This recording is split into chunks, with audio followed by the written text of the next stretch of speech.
J'ai été baptisé d'eau. D'abord, avant d'être baptisé, j'avais eu une révélation que je devais recevoir le plus grand don. Et je devais être la deuxième personne à être baptisée. J'ai dit ça 2 semaines avant que je ne sois baptisé. Mais non, étant la deuxième personne à être baptisée, je suis rentré dans l'eau. Et dès qu'on m'a immergé, j'avais eu un bel oiseau avec un beau plumage qui se planquait sur mon épaule. Et j'ai entendu des gens dire, Antoine, tu as reçu là le plus grand don. Et donc ce jour arrive pendant que j'avais déjà fait le témoignage 2 semaines en avance. J'avais complètement oublié que je devais être la deuxième personne à être baptisée. J'arrive, j'étais le dernier. Donc devant, il y avait un homme. Et comme le milieu qu'on devait nous baptiser, c'était un milieu qui était un peu restreint. Donc, formant donc une colonne, je suis arrivé. Moi, j'étais en dernière position. Et le baptiste va choisir et dire, vous les femmes, reculez d'abord. Je vais d'abord baptiser les hommes. À ce moment, il m'appelle et dit, bon, toi, alors qu'ici, par rapport à la ligne, moi j'étais en dernier, on me place en deuxième position. C'est là où je me suis rappelé de la vision que j'avais eue 2 semaines auparavant. J'arrive, dès que je rentre dans l'eau, on m'immerge, j'ai senti un grand homme entrer au-dedans de moi. Sa tête dans ma tête, ses mains dans mes mains, ses pieds dans mes pieds, son corps dans mon ventre et tout consort. Donc c'est comme si mon corps était juste, comment on appelle ça, était vide comme un bidon et quelqu'un est venu rentrer. Et c'était un grand vieillard. Et à partir de ce moment, je ne pouvais plus me déplacer facilement parce que j'avais et mon poids et le poids des vêtements mouillés plus le poids de cet homme-là qui était en train de moi, que je ne voyais pas. Je suis ressorti. On a fini le baptême, j'ai forcé de suivre les autres, mais avec ce poids-là, j'étais le dernier à rentrer. Là où on devait se retrouver. Parce que je ne pouvais plus facilement marcher. Je ne pouvais pas marcher facilement. Alors donc, après ce temps-là, je vois donc ce pasteur pour lui dire ton baptême est bien passé. Moi j'ai senti telle chose. Il me dit non, tu ne pouvais pas sentir ça. C'est le péché qui est entré en toi. Donc tu dois attendre, on va faire la séance pour quand on lève ça. Moi je me suis dit non, je ne peux même plus me plaindre. Alors que moi j'avais la révélation de recevoir le plus grand don. Donc à partir de ce moment, quand je priais, je sentais que quand cet homme-là venait entrer en moi, il avait... Bon, c'est un vieux pasteur avec des rides. Il y avait donc des moments où je marchais même avec le miroir. Mais comment, qu'est-ce que vous voyez? Est-ce que ma face a changé? Parce que je sentais que j'avais vraiment des lambeaux partout là, des rides. Quand il rentrait là. Et bon, le danger que couraient les gens, quand quelqu'un essayait de dire quelque chose contre moi, je le voyais se lever et vouloir déjà attaquer. Sans que je le lui dise. Et moi je dis, Seigneur, laisse. Donc à tout moment, moi je le bloquais. Donc quand il sentait qu'il est la pagaille, surtout quand je prêche, il veut déjà se lever là où tu es. Et moi, je m'interdis cela. Pour l'interdire, qu'est-ce que je fais?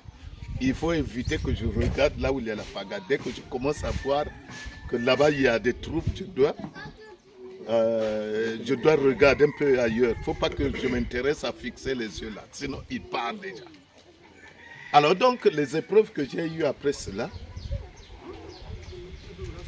un soir, je suis transporté en esprit, quelque part, et c'était dans la zone de Yamba, et il me montre un frère, et il dit, regarde ce frère-là. Il y a 2 femmes qui s'entendent bien. 2 femmes qui s'entendent bien, mais il vit bien, il est tranquille, regarde, c'est ça ce qui est bien dans la vie. Moi j'ai regardé et au même instant, il y a l'une des femmes qui prenait, comment on appelle ça, son couteau, sa machette, sa houe, et a mis dans le panier que l'autre femme devait transporter. Donc, ces femmes-là n'avaient qu'un seul panier pour se rendre au champ. Il dit, tu as vu toi-même, non?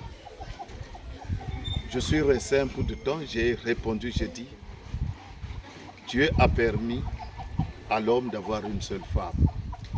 Ça s'est éteint et on s'est retrouvé quelque part. Et de là où nous sommes arrivés, il me place là où il y avait des musiciens qui étaient en train de jouer de la guitare, de chanter. Il me dit, écoute bien ce qui se joue. Et celui qui me disait ça était un peu de l'autre côté. Mais moi, je l'entendais.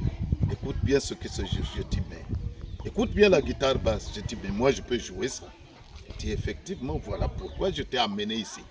Viens ici et tu auras du succès. Moi, je suis resté un bout de temps. Je me suis dit, j'ai dit, moi, s'il faut faire de la musique, c'est à l'église. Bah, ça s'est éteint. On s'est retrouvé sur une montagne. Et là, il prend un verre d'eau, un verre de bière, une bière et un verre, il remplit. Il me dit, prends, j'ai pris. Bois. J'ai bu juste au milieu. Il me dit, bois encore. J'ai dit, non, non, non. J'ai déjà bu. Qu'est-ce qu'il y a? Bam! Oh non, quand vous vous sentirez fatigué, chaque fois, il est bon de prendre votre bière comme vous le voulez bien. Je suis resté un temps, j'ai répondu. Dieu a condamné l'ivrogneur. Tap! Il a disparu de ma face. Il est parti. Donc ce sont les 3 épreuves que moi j'ai eues. Satan m'emportait n'importe où. Je ne le voyais pas, mais au moins je sentais qu'il y avait le verre qu'il me donnait, mais je n'ai pas vu quelqu'un devant moi du début à la fin. Ce sont ces 3 épreuves que moi j'ai eues. Donc, je voulais vous dire, vous qui faites la musique, que quelle que soit la manière que vous pouvez être tenté, inspirez-vous plus de faire la musique religieuse. Vous pouvez commencer comme pour faire plaire, peut-être plaire aux gens, mais inspirez-vous plus. Si vous voulez suivre les pas d'un père dévoué, inspirez-vous plus vers la musique religieuse parce que vous devez renforcer la parole de Dieu.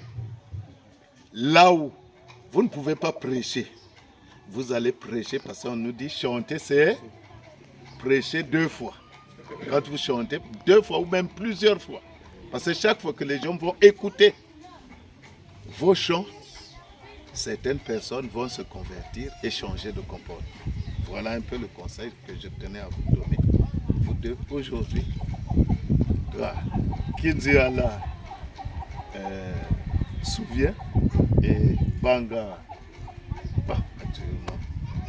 qui est là, Gloris, que ne vous laissez pas emporter avec les choses du monde.